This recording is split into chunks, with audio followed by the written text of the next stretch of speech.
খোদার কসম কুত্তার মতো পিটাবো। কোনো আপোষ নেই, খুনিদের কোনো আপোষ নেই কোনো।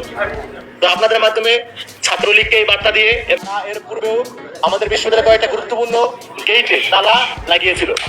এই সমস্ত জায়গাগুলোতে আমরা মনে করছি এই সমস্ত বিষয়গুলো পেছনে অবশ্যই আমাদের বিশ্ববিদ্যালয় প্রশাসনের সুস্পষ্ট গাফলতি রয়েছে।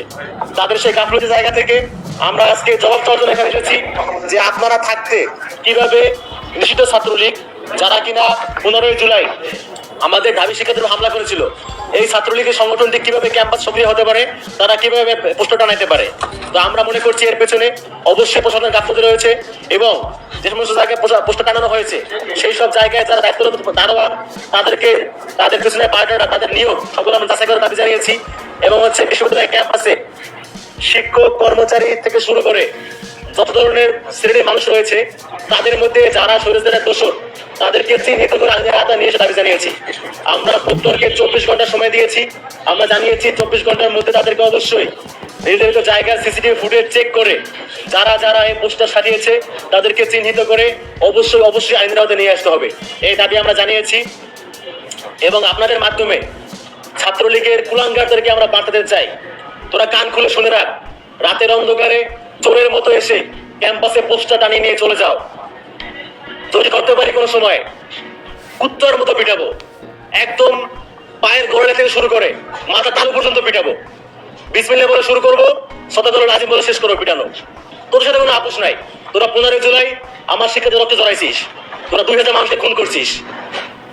যারা এত বড় একটা গণহত্যা সংগঠিত করার পরেও যাদের মধ্যে কোনো ধরনের অনুশোচনা নাই তাদেরকে আমরা মানুষই মনে করি না। এরা পশুর চেয়েও নিকৃষ্ট। যারা পশুর চেয়ে নিকৃষ্ট তাদের সাথে আমরা সেই ধরনের ব্যবহার করবো যেটা তারা ডিজার্ভ করে। তো আজকে মিডিয়ার মাধ্যমে তোদেরকে আমরা বলে রাখলাম, যদি ক্যাম্পাসে দপ্তরে কোনো সময় এই ধরনের কাজকর্ম করতে আসছিস, খোদার কসম কুত্তার মতো পিটাবো। কোনো আপোষ নেই, খুনিদের কোনো আপোষ নেই কোনো। তো আপনাদের মাধ্যমে ছাত্রলীগকে এই বার্তা দিয়ে এবং বিশ্ববিদ্যালয় প্রক্টরকে প্রশাসনকে আমরা যারা এই ধরনের কর্মকাণ্ড সংগঠিত করেছে তাদেরকে আইনের আওতায় নিয়ে এসে দাবি জানাচ্ছি। আর একটা বিষয় আপনার দৃষ্টি আকর্ষণ করবো, সেটা হচ্ছে আপনারা দেখেছেন গতকাল মধ্যরাতে পাবনাতে দাদিকে কুপিয়ে হত্যা করে তার কাছ থেকে নাতনিকে ছিনিয়ে নিয়ে ধর্ষণ করে হত্যা করা হয়েছে। এর আগেও দেখেছেন আপনারা মাধবদীতে নরসিংদীর, সেখানে কিন্তু এক ধর্ষিতা কিশোরীকে তার বাবার থেকে ছিনিয়ে নিয়ে পুনরায় ধর্ষণ করা হয়েছে, হত্যা করা হয়েছে। রামপুরাতে আপনারা দেখেছেন একটা বাচ্চা মেয়েকে ধর্ষণ করে হত্যা করা হয়েছে।